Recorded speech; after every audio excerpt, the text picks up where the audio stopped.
This is a Touchstone Publishers presentation, your trusted source of leadership knowledge.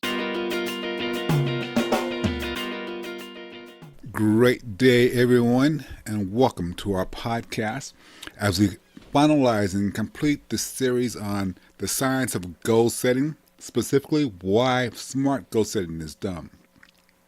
Now, we spent the previous 4 to 5 podcasts referring to the fact that setting goals based upon the smart goal setting system is setting goals for the lowest common denominator, is setting goals saying that we already know how to accomplish our goals.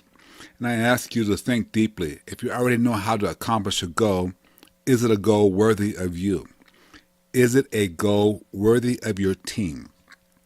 The power of goal setting should be that you take the opportunity to stretch, to reach out, to do more, to be more. That is the power of goal setting, and that's why the science of goal setting is here, and that's in part the reason why I say smart goal setting is done. The other reasons we say smart goal setting is done, that is because A in the smart goal setting process stands for achievable, in alignment with, or agreed to. My question I ask every one of you is, who can tell you what is achievable for you? And I know a lot of you will say, well, only I can say that to myself. I challenge you on that assumption because you do not know what is achievable for you. So how can anyone else tell you what's achievable for you? You cannot tell your team what's achievable for each member of the team. Sometimes you have to challenge yourself and push yourself further than what you thought was possible. And that's why I said in the smart goal setting is really setting goals for the lowest common denominator. Are realistic, reachable, relevant. No one can tell you what's realistic for you to do. No one can tell you what's reachable for you to do. Okay? The A and the R are the biggest challenges to the smart goal setting, but T, time, is also a problem. S, sometimes is okay, as long as you are very specific, and we worked on being very specific in a couple of our podcasts earlier. So if you haven't listened to those, I challenge you to go forth and listen to those again so you can understand how specific it has to be. The specificness has to be the why. Why are you doing what you're doing? Why are you setting the goals? The last podcast, then we start looking at some of the process. Why we're doing these goals. Why do we want to be something, do something, or have something? This all has to be written out, and you have to understand the why. That's going to create a very specific goal for you. Why are you doing this? Then we started the process by looking at the be first off. Be what you're going to be. You're that now, so be that. If you want to be a doctor or a healer of people, be a healer of people now. What you want to have off of that becoming a doctor is a degree, the piece of paper that says I am a doctor. So you want to have that, but you can be a healer of people now. You want to be a great entrepreneur, be that now. Because you can always be more than what you have been. But it's the be that is driving the do and the have. It is the be that is driving the do and the have. You're being something, the doing and having comes easier. So if you recall, we say, okay, what is it that you want to be? The day before that becomes obvious to the rest of the world, what has to happen? What has to happen the day before it becomes obvious to the rest of the world? How do you feel? What actions do you have to take? And then we want to write that all down. Then we want to look at the next step. And the next step is to say what has to happen the day of the world is now aware of what you want to be. What do you have to do that day? Write that all down. But more importantly, on that day, write down how you feel. What do you feel like on that day? Okay. Now, those are the first 2 steps. Then we're going to go back to the very beginning. What do you have to do tomorrow or this evening or as soon as you finish listening to this podcast to be what you want to be now? What actions do you have to take now? How do you have to feel now? And that will help clarify the be. Remember we said do the top 3. So, real quick on that top 3, remember we said we got to brainstorm. It wasn't the time to edit this information. You're just going to brainstorm everything you possibly could want to be. You're going to spend the next 15 to 30 minutes on that. Being everything that you possibly want to be, you want to write it down. After you finish that, take about a 10-minute break and then write down the do. What's everything you want to do? Write that down. 10, 15-minute break after you spend 15 to 30 minutes on the doing. Then the having, the have. What is it that you want to have?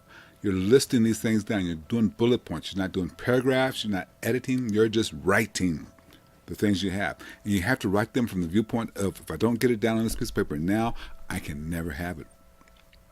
That's the viewpoint that you got to take when you're doing this exercise. 10 to 15 minutes of each of those. Or if you need longer, take longer. So we have the be, we're looking at the top 3. We have the do, we're looking at that. And we have the have, we're looking at that. In each case, you started out by writing what it is that you have to do the day before you do it. What is it you have to have the day before you have it? What is it you have to do the day of? And what is it you have to have the day of? What actions do you have to take? Same things we did for the be. What actions do you have to take? How do you feel? How do you feel? Then backing it all the way back up to the tomorrow or tonight or right now. What do you have to do or be or have right now in order to make those goals come out? What do you have to do, be, or have? Now, I want to talk to you about this process a little bit so you can truly understand the goal setting process. And I love to use the analogy of the space shuttle. The space shuttle at one time was the most complicated piece of machinery ever built. Now, if you come to one of my workshops, you realize that I'm kind of a geeky person. And I study and I learn things that I probably shouldn't even be wasting time on, but I just tend to learn things. So I know a lot about the space shuttle. In fact, I've forgotten a lot about the space shuttle as well. But here's one thing I know about the space shuttle. It was designed to mimic the human body. When they looked at all the designs of it and put it all together, so the best way to make this space shuttle work is to do as much as we can so it follows what human beings do. From simple things like waste extraction. When those engines come on, have you ever noticed how the smoke and the fire funnel away from the space shuttle? There's no mechanical process. What they did, they figured out how human beings remove waste from their body, and they duplicated that. All that smoke, all that fire is moving away from the space shuttle. It doesn't sit there, it moves away. It channels itself away. Everything about the space shuttle was an attempt to mimic the human body, and that's what makes it so complex and so difficult. But let's talk about this in just separate parts. See, they have the solid rocket boosters on the side, and then they have the external tank. The external tank is where the vast majority of the fuel sits, and the solid rocket boosters is what's used to help get the space shuttle flying. The fuel in both of those is what you can call clarity for yourself. See, if you complete the process we gave you earlier, you'll have the feel, you'll have the clarity to move forward in your goal setting. That's why it's so essential that you understand the why. You understand what it is you want, because that is your fuel. That's what's going to power you through the tough times, through the dangerous times, through the fun times, through the times you want to just lay back. That is your fuel. So really, once again, make sure you've completed the be, the do, and the have part of this exercise. So you can have that take place. Now, there's one thing I want to discuss with you, though. This goal setting apparatus that we're setting up here.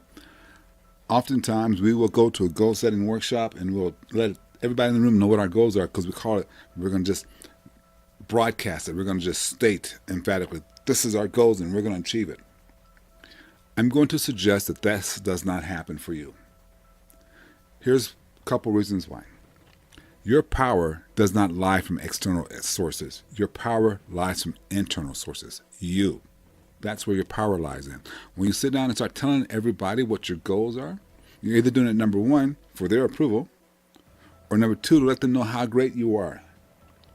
Your goals must stay inside. It must be a silent procedure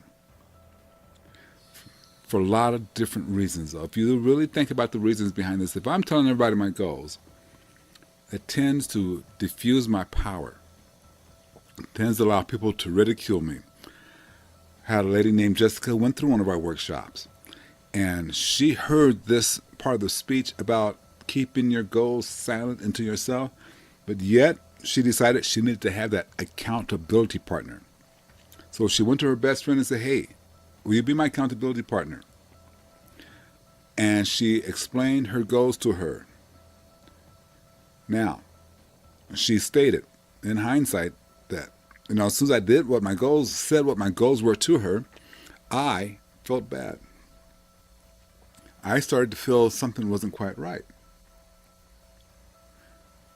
So, but anyway, it was done. Now let's talk about this accountability partner. Your accountability partners are there for the steps. They're not there for the overall goal. Let's say you want to build an $8 million company. You don't have an accountability partner to build the $8 million company. You have an accountability partner that will help you verify the steps along the way. Are you making enough phone calls? Are you contacting enough people? Are you doing the paperwork? Are you keeping up on your taxes? Those type of issues. That's what your accountability partner is for. Your accountability partner is not to make sure that you make your $8 million goal. So therefore, you don't need to tell them that. That one you're going to hold inside. Anyway, back to Jessica. She told her accountability partner all this. And her accountability partner, unbeknownst to Jessica, started talking about it to other people. About a month after the workshop, the lady that Jessica disliked the most on this planet, one of her former friends approached her and said, "Oh, I heard about that goal that you set up in that workshop that you went to. Aren't those workshops wonderful? Don't they just get you all motivated to do things you can't do? Isn't that just great? You set a goal that high, that hard, and makes you really work. So if you fall short, it'll be okay because you won't be that far from it. What a wonderful goal you set." Now, at this point, Jessica said it really hurt her. She really felt the pain of that statement. Not so much that her person that she was speaking with said it, because she didn't care about that person, didn't have a whole lot of respect for that person. Not so much that she said it, but that the fact that it was told to her by the word of mouth chain. And now her business is out there for everybody to look at. Now this person was saying it to hurt Jessica, so she wanted to keep Jessica in her place, so to say. And that's a very hurtful thing. Well, the story goes on a little bit further, though, because that same day it so happens that she was supposed to have dinner with her parents. And you know how mothers are. Mothers can spot a problem 10,000 miles away. So she's at dinner. Mother's preparing the dinner, and her mother says to her, "Jessica, what's wrong?" And so Jessica said, "Well, Sally, I told Sally something in conference about a workshop I went to, and she went and told everybody else about it. And just kind of makes me feel bad." Her mother looked at her and said, "Oh, well, what type of workshop was it? What was said?" Jessica said, "Well, it was a goal-setting workshop, and I just shared my dream, my goal setting, and I got back around, and I don't feel good about it." Jessica's mother, "Well, Jessica, what was a dream? What was a goal?" Without thinking, Jessica told her. Her mother, in her very loving way, said, "Wow, that's a pretty tough goal. What is your fallback plan?"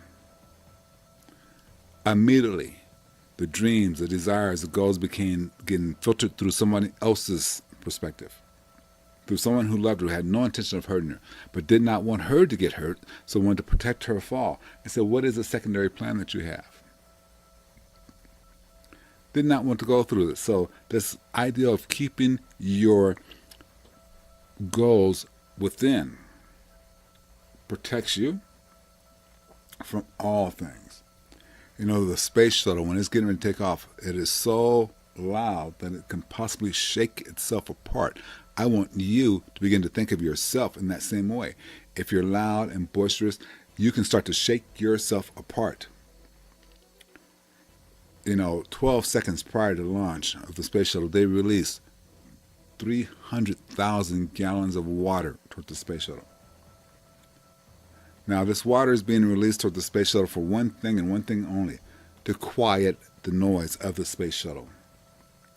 They release it through a system called the Rainbirds, and the Rainbirds are designed to make sure the space shuttle remains as quiet as possible so it doesn't shake itself apart on the runway. I'll ask you to consider that same thing. Make sure that you don't shake yourself apart on the runway. on the launch pad. Keep it quiet. But those of you who have ever watched the space shuttle launch on television, you might have noticed how they show about 10 seconds prior to the ignition a set of what I call sparklers going off. Look like the 4th of July sparklers, you used to hold in your hand and play as a kid. It looks the same way. They start shooting these sparklers underneath the space shuttle with the design and the purpose to be to burn off all the gases that build up around there. In other words, burn off all the hot air that's built up around that. For they ignite those engines with all that hot air around there, it explodes. Here comes a caution. You want to burn away the gases, the hot air from the CNNP. You want to burn that away because you can't afford to have that there when it comes time for you to ignite your engines and go. You will explode. CNNP, constant negative news and people. Ladies and gentlemen, stop watching the news. Ladies and gentlemen, if you have negative people in your life, stop paying attention to what they're going to say. They're going to say it anyway, but you can stop paying attention. Avoid the constant and negative news. Burn it off. It helps me sometimes just to visualize when someone's talking nonsense. I go to class or I have a class and people are talking and they're just talking nonsense. It helps me just to see those sparklers burning off what they said. I don't need that hot air underneath my engines when they start. You don't need that hot air underneath your engines. That's the power of all this. Now, here's something you should be aware of. 6.2 to 6.4 seconds prior to the launch of the space shuttle. See, I told you I was a little bit of a geek. 6.2 to 6.4 just depends on how much weight the space shuttle is carrying for that mission. The main engines come on. Now, when those main engines come on, they're starting to work the way up to full power. That full power, the time that it's working its way up to full power, is a stressful time. Oftentimes, a lot of the astronauts who've flown on the space shuttle said that is the longest 6 seconds they've ever spent. Because the engines are coming on, the vibration of the space shuttle is starting to come on, everything's building up, and they're not going anyplace. Things are just building. Ladies and gentlemen, that is how your goals are going to get started. You got some time as your engines rev up. By the way, a lot of the time as the engine's revving up is doing the work from the previous podcast, doing the beat. Doing and having exercise. That's those engines revving up, coming up to full speed. Because here's something else that happens in the space shuttle. Because as it's coming up to full speed, that space shuttle begins to lean. If you ever watch it carefully, you can see the whole stack as it starts to lean forward. Just like when you walk, you lean. Just like when you run, you lean. But your body's capable of pulling you back so you don't fall. It's a mechanical process. As those engines are revving up, the space shuttle begins to lean forward. Those astronauts can feel that. It's leaning forward. It's almost getting out of balance. Just like when you walk, you're almost getting out of balance. If you walk slow enough, throw that leg up in front of it, and you just try to hold it, you'll fall out of balance and you put that leg down to get balance. If you're running, you go slow enough as you build up momentum, you will find yourself out of balance and you'll throw a leg down. Well, the space shuttle doesn't have a leg to throw down. Your goals do not have a leg to throw down. You have to be aware that you're going to have to lean into this process. You're going to have to lean into the process, and that's all there is to it. It's going to be uncomfortable as you start to rev up. Okay? But then, what's amazing, as that space shuttle hits full power, it just settles back. Ladies and gentlemen, when you become comfortable with the goals you laid out and you've decided you're going to go for it, let me clean that up because it's not going to feel comfortable with the goals you laid out until you are in orbit. But when you decide it and you're comfortable with going for it, that's when you're going to lean back and settle. In that split second you lean back and settle, you're at full power, the solid rocket boosters will ignite, and you're off and going. It's time for you to roll. You're moving. Now, the power of those solid rocket boosters are strong. But just like in nature, when your solid rocket boosters come on, it's going to be a little bit of a delay before others start to see that. Because when those solid rocket boosters come on, it can't be any closer than 7 miles to the space shuttle when it takes off. But when that sound reaches you, it'll almost knock you off your feet. If you're not comfortable, if you're not standing strong, it will knock you off your feet. You have to understand that as you start to move away from people and start accelerating your goals, you're going to have difficulties that will try to knock you off your feet. And they're man-made difficulties. You're made difficulties. It's going to be some things that you're just not really aware of. But you're going to be aware of that you're moving forward now. You can be aware of that. Now, as that space shuttle clears the tower and first gets moving, if you notice, it rotates. Now, it says it's rotating to help get the orientation for orbit. Because sitting on the ground, you can't get that orientation, so they have to rotate it so they can get the orientation for orbit. In other words, they want to change the view. Change the view of the astronauts in the space shuttle so they now can see themselves on the trajectory toward orbit. Okay? You need to change your view. Their view is for orbit, and so should yours be. Your view cannot be looking back. Your view cannot be looking back at the effects that you're having on other people, what they're saying to you. You have to have your view on your goal. That's where your view has to be. And that's why you're going to rotate. And as you rotate, those who want to come along will, those who don't won't. Go ahead and allow yourself to rotate, to change that view, and put your focus on your goals and have nothing else in the way. This is what I'm going to do. You're going to focus on that. Focus on that as you rotate. Now, you make that rotation, you have your views, but things are not always easy. In fact, things are like it is in nature. As you start to gain speed and to accelerate, that space shuttle itself throttles back down some because there's too much pressure in the cabin on the astronauts. You oftentimes can hear them moaning and groaning in pain because there's so much pressure on them as the space shuttle is accelerating. Just like there'll be so much pressure on you to come back and be what you used to be. They come back and join the rest of the people who are looking at you, who are not growing with you.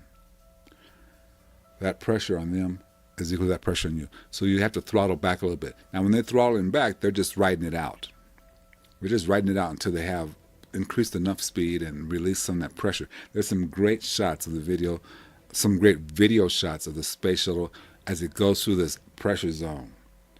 Sometimes when the atmosphere is in the correct configuration, you can see the cone that develops over the space shuttle, and you can see and hear the pressure these astronauts are feeling. And this is the same pressure you're going to feel from some of your friends, some of your family, and some of the people who you don't like anyway. You're going to feel that pressure. Throttle back, though. Still not the time for you to look back, but it is the time for you to check in with yourself. It is the time for you to check in with yourself. Realize it's uncomfortable, it's painful, and it's time to keep on pushing.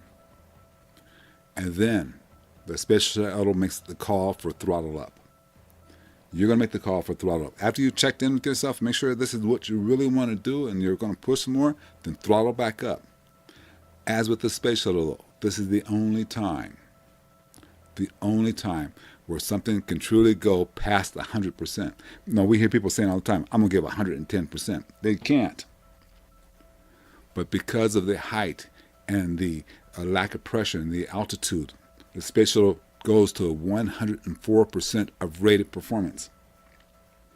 You're going to go to 104% of rated performance by everyone else's standards and by yours, because you don't know what you're capable of. You don't know what you can achieve. So you're going to go well behind that, well beyond that. You're going to go well beyond that.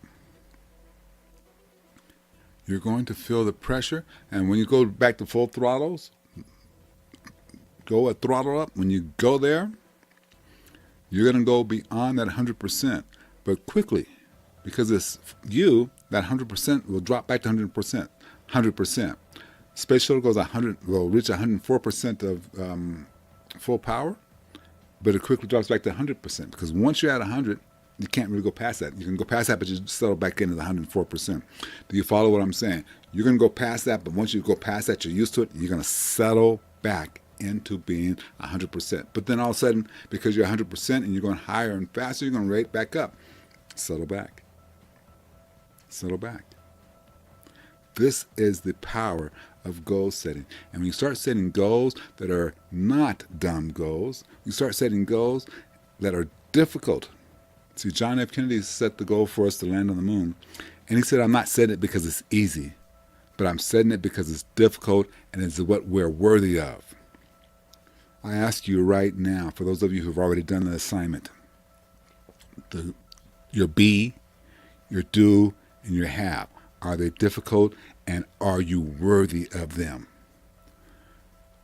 If they're easy, they're unworthy of your skills.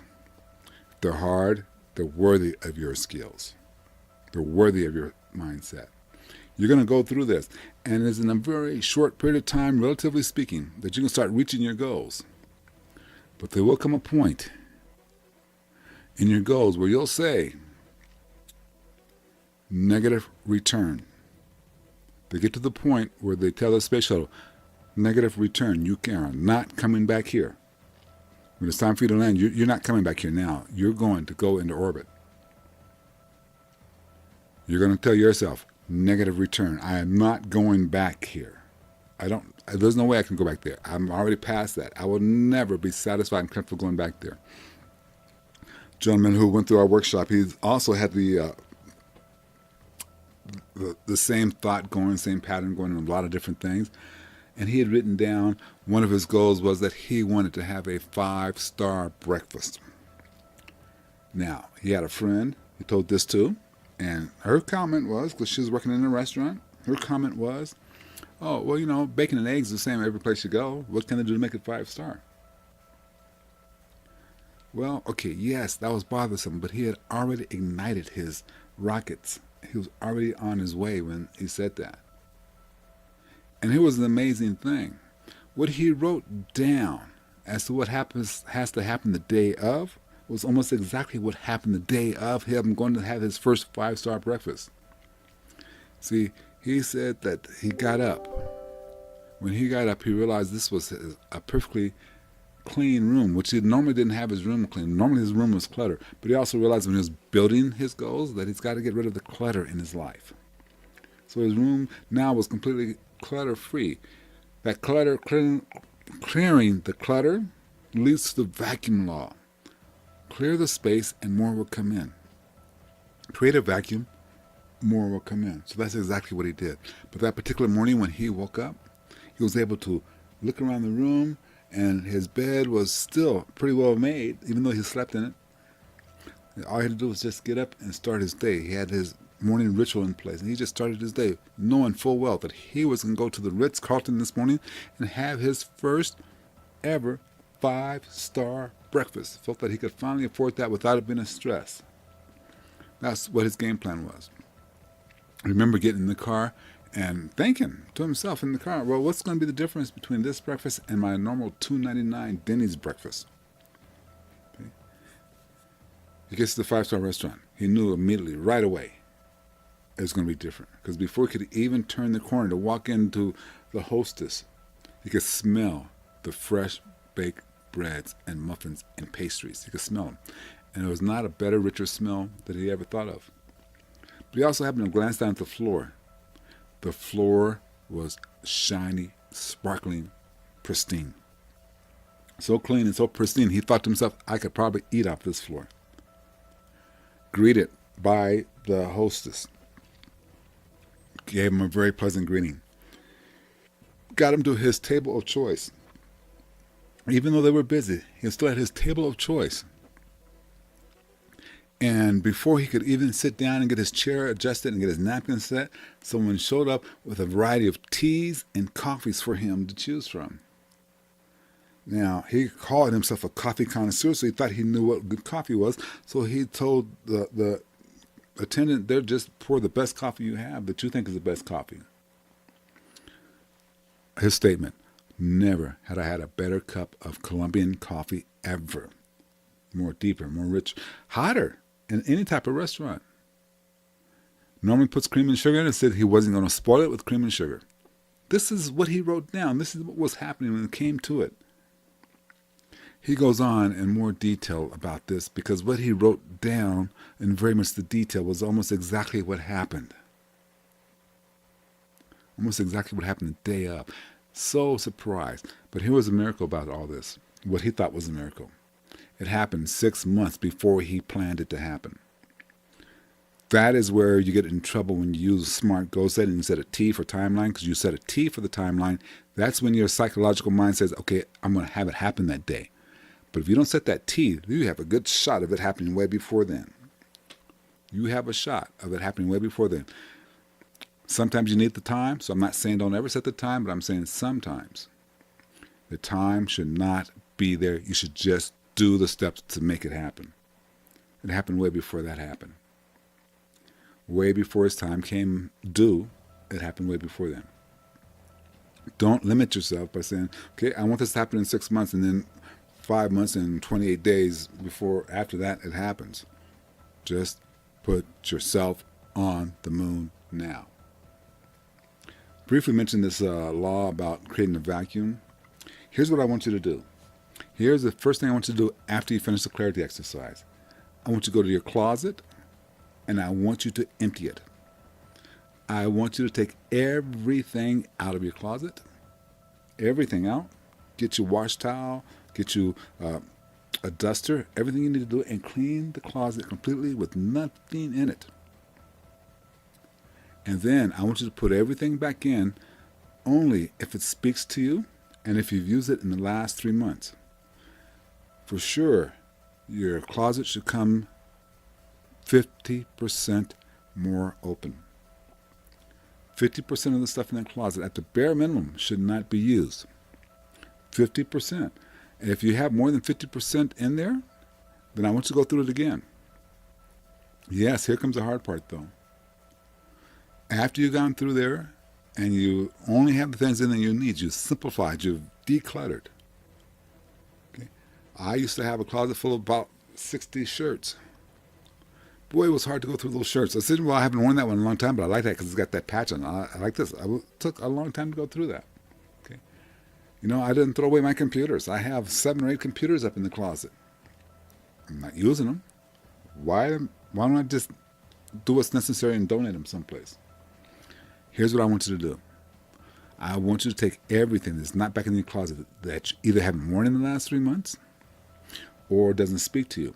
Now, if you live in my climate, you have seasonal clothes, you have summer clothes, and you have winter clothes. Okay, those winter clothes, that's a whole nother story. So you're going to separate the winter clothes out, and you're going to deal with that later on. But you're taking care of the clothes you're going to wear for the next 6 months. So if you're in summer season, we're talking about your summer clothes. When you get to winter season, you talk about your winter clothes. You can do them all at the same time if you want to, or you can divide them up.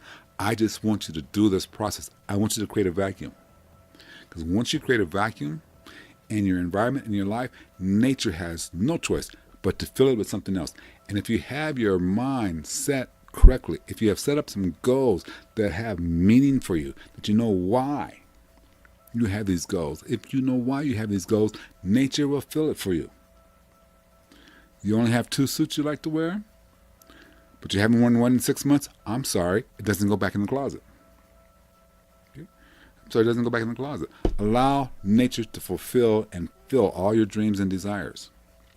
That is a critical exercise for you, a very critical exercise for you. Do this and do it as soon as you finish getting your clarity, as soon as you finish your whys.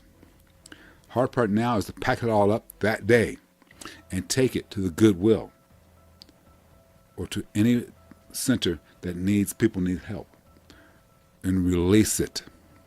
Don't pack it up and hold it for 2 weeks. Say, okay, I'll get there. No, put it in your car now and take it to release it.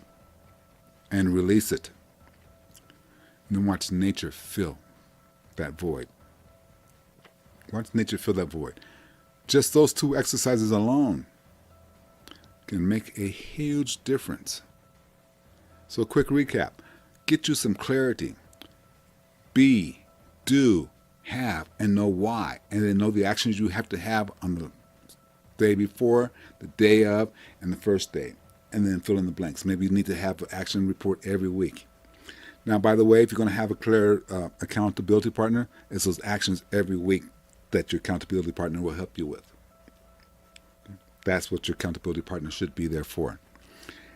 Okay? So fill up your fuel tank with that clarity. And then make sure you practice CNNP. Avoid the constant negative news and people. Turn off the news. In fact, let me give you another quick challenge.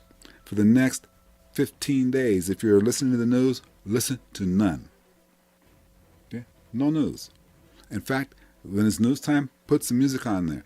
I guarantee you, you will know what you need to know in the news. I guarantee you, you will do no better by listening to the debates or by listening to the latest shootings than not.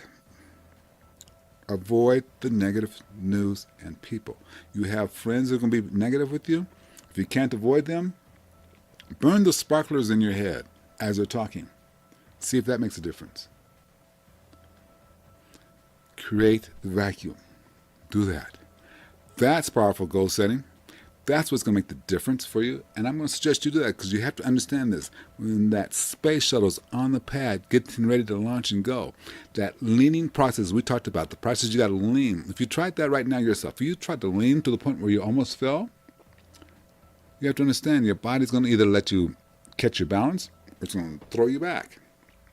When it throws you back, that's that space shuttle. When you set your goals, you're going to lean into the process. And then, as you settle back down, go. Ladies and gentlemen, the science of goal setting, in part why smart goal setting is dumb, and why I'm going to suggest for yourself, for your team, if you want to set a goal that's going to change humanity, that is worthy of you, this is what you need to do. Thank you very much.